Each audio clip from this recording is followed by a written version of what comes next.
અમદાવાદના વાડજ ખાતે રહેતી 25 વર્ષની યુવતીએ મહિલા પોલીસ સ્ટેશનમાં અરજી કરીને જણાવ્યું છે કે ઉનાના પૂર્વ ધારાસભ્ય કેસી રાઠોડના પુત્ર વિજય રાઠોડે તેમને લગ્નની લાલચ આપીને અનેક વખત દુષ્કર્મ આચર્યું છે। મહત્વપૂર્ણ છે, આ યુવતી જ્યારે ઉના રહેતી હતી ત્યારે આરોપી વિજય રાઠોડે તેમને પ્રેમ જાળમાં ફસાવી હતી અને લગ્નની લાલચ આપી તેમની સાથે છેલ્લા 2 વર્ષથી દુષ્કર્મ કર્યું। જો કે આ અંગે યુવતી ઉનાના પોલીસ સ્ટેશનમાં ફરિયાદ કરવા માટે ગઈ, પરંતુ પોલીસે ફરિયાદ ન લેતા અંતે યુવતી અમદાવાદ આવી હતી। યુવતીએ અમદાવાદ મહિલા પોલીસ સ્ટેશનમાં અરજી આપતા એસીપી પન્ના મોમૈયાએ આ કેસની તપાસ ચલાવી રહ્યા છે।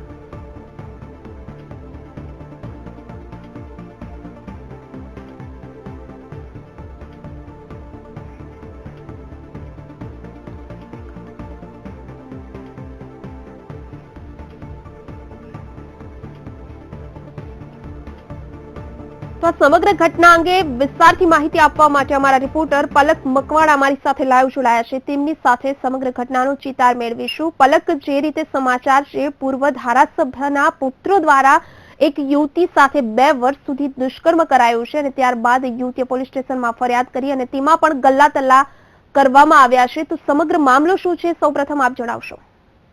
જી ચોક્કસથી મનીષા, હું આપને જણાવી દઉં કે જે ઉનાના ધારાસભ્ય છે કેસી રાઠોડ, એમના પુત્ર છે વિજય રાઠોડ, જે પરણિત છે। જ્યારે વાડજની યુવતી છે 25 વર્ષની, ઉનામાં રહેતી હતી આશરે 2 વર્ષ પહેલા। જ્યારે ઉનામાં રહેતી હતી ત્યારે આ યુવતીને પ્રેમજાળમાં ફસાવી હતી। જો કે વિજય રાઠોડ છે એ પરણિત છે, છતાં પણ આ યુવતીને પ્રેમજાળમાં ફસાવી હતી ને ઉપરાંત એને વચનો પણ આપ્યા હતા કે હું તારી સાથે લગ્ન કરીશ, અને આ લગ્નની લાલચ આપીને પ્રેમજાળમાં ફસાવી એની સાથે અનેક વખત જે છે બળાત્કાર ગુજાર્યો છે। સાથે સાથે એને ધમકીઓ પણ આપી છે। અવારનવાર જે વિજય રાઠોડ છે એને અમદાવાદ પણ મળવા આવતો હતો અને જે છોકરી ઉનામાં રહેતી હતી ત્યારે પણ તેને એકલતાનો લાભ લઈ અને આ રીતનું એ દુષ્કર્મ આચરતો હતો। જ્યારે આ ઘટના સમગ્ર સામે આવી ત્યારે જે આ યુવતી છે એને ઉના પોલીસ સ્ટેશનમાં ફરિયાદ કરવાની કોશિશ કરી હતી, પરંતુ જે એના પિતા છે, વિજય રાઠોડના પિતા કેસી રાઠોડ, જે કોંગ્રેસના પૂર્વ ધારાસભ્ય છે, એની રાજકીય વક છે એટલે પોલીસે પણ ઉનામાં કોઈ ફરિયાદ લીધી નથી। છેવટે આ યુવતી છે એ કંટાળીને અમદાવાદ આવી અને અમદાવાદ મહિલા પોલીસ સ્ટેશનમાં અત્યારે હાલે ફરિયાદ કરવા ગઈ હતી, પરંતુ મહિલા પોલીસ સ્ટેશનમાં પણ ફરિયાદ નથી લીધી, ખાલી અરજી લીધી છે અને અરજીની તપાસ છે એ મહિલા ક્રાઇમ બ્રાન્ચના એસીપી પન્ના મોમૈયા કરી રહ્યા છે। જે આ રાજકીય વક છે, આ રાજકીય વક અત્યારે હાલ આ યુવતીને કેટલો નડી રહ્યો છે અત્યારે હાલ તમામ દર્શકો જોઈ રહ્યા છે। સાથે સાથે એ પણ પ્રશ્ન છે કે આ યુવતીને ન્યાય મળશે કે શું, કે રાજકીય વકના કારણે આ જે કિસ્સો છે એ આમ જ દબાઈ જશે। જી મનીષા। બિલકુલ પલક, જે રીતે સમાચાર છે કે રાજકીય વગના કારણે પોલીસ દ્વારા જે ફરિયાદ નથી લેવામાં આવી, ઉનાની આ વાત છે, તો પોલીસના ઉચ્ચ અધિકારીઓ દ્વારા ઉના પોલીસ સ્ટેશનના પોલીસ અધિકારીઓ સામે કોઈ કાર્યવાહી કરવામાં આવી છે? જી મનીષા, અત્યારે હાલ પૂરેપૂરો જે છે રાજકીય વક છે, રાજકીય વકના કારણે જ આ ઘટના છે ઉનામાં દબાવી દેવામાં આવી છે, પરંતુ આ યુવતી ડર્યા વગર એક સામાજિક કાર્યકર છે એમની મદદ લઈ અને મહિલા ક્રાઇમ બ્રાન્ચમાં પહોંચી છે। મહિલા ક્રાઇમ બ્રાન્ચમાં અત્યારે એની અરજી લેવામાં આવી છે। સાથે સાથે અત્યારે જો હાલની પરિસ્થિતિમાં વાત કરવામાં આવે તો યુવતી છે ફરિયાદ માટે પણ દોડાદોડી કરી રહી છે। જે સામાજિક કાર્યકર છે બહેન, એ પણ એની પૂરેપૂરી મદદ કરી રહ્યા છે। સતત મીડિયાના મિત્રો પણ આ યુવતીને મદદ કરી રહ્યા છે। ક્યાંક ના ક્યાંક યુવતીને ન્યાય મળે એવી પણ બધા લોકો કોશિશ કરી રહ્યા છે। હવે જોવાનું એ છે કે જે મહિલા ક્રાઇમ બ્રાન્ચના એસીપી છે, મહિલા ક્રાઇમ બ્રાન્ચના અધિકારીઓ છે, આ યુવતીને ન્યાય અપાવવા માટે કેટલા તત્પર રહે છે, રાજકીય વગ એમના ઉપર લાગુ પડે છે કે નહીં એ સમય જ બતાવશે। સાથે સાથે યુવતી છે એ પૂરેપૂરી ન્યાયની માંગણી કરી રહી છે।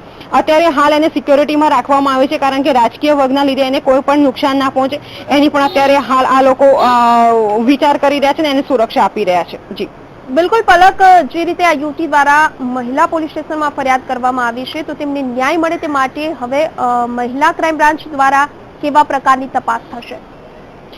જી ચોક્કસથી મનીષા, અત્યારે હાલ તો મહિલા ક્રાઇમ બ્રાન્ચમાં અરજી આપવામાં આવી છે। અરજીના આધારે છે આ લોકો ફરિયાદ લેવાની પણ તજવીજ હાથ ધરી છે। અત્યારે જે રીતે અમારા સામાજિક કાર્યકર સાથે વાત થઈ હતી તે પ્રમાણે અત્યારે હાલ એ લોકો ફરિયાદ આપવા માટે જશે થોડા સમયમાં, અને આ ફરિયાદ કેવા પ્રકારની લેવા છે, ફરિયાદ લીધા પછી આજે વિજય રાઠોડ છે અને તેના પિતા છે કાળુભાઈ રાઠોડ, એ લોકોની પણ પૂછપરછ કરવામાં આવશે, એ લોકોના નિવેદન પણ લેવામાં આવશે। સાથે સાથે જે રીતે સામાજિક કાર્યકરે જણાવ્યું છે છે એ પ્રમાણે આશરે 4 મહિના પહેલા યુવતી સાથે જે વિજય રાઠોડ છે એને મારામારી પણ કરી હતી. ક્યાંક એના સીસીટીવી ફૂટેજ અને જે બીજા સીસીટીવી ફૂટેજ છે એ પણ એ લોકો મેળવવાની કોશિશ પણ કરી રહ્યા છે.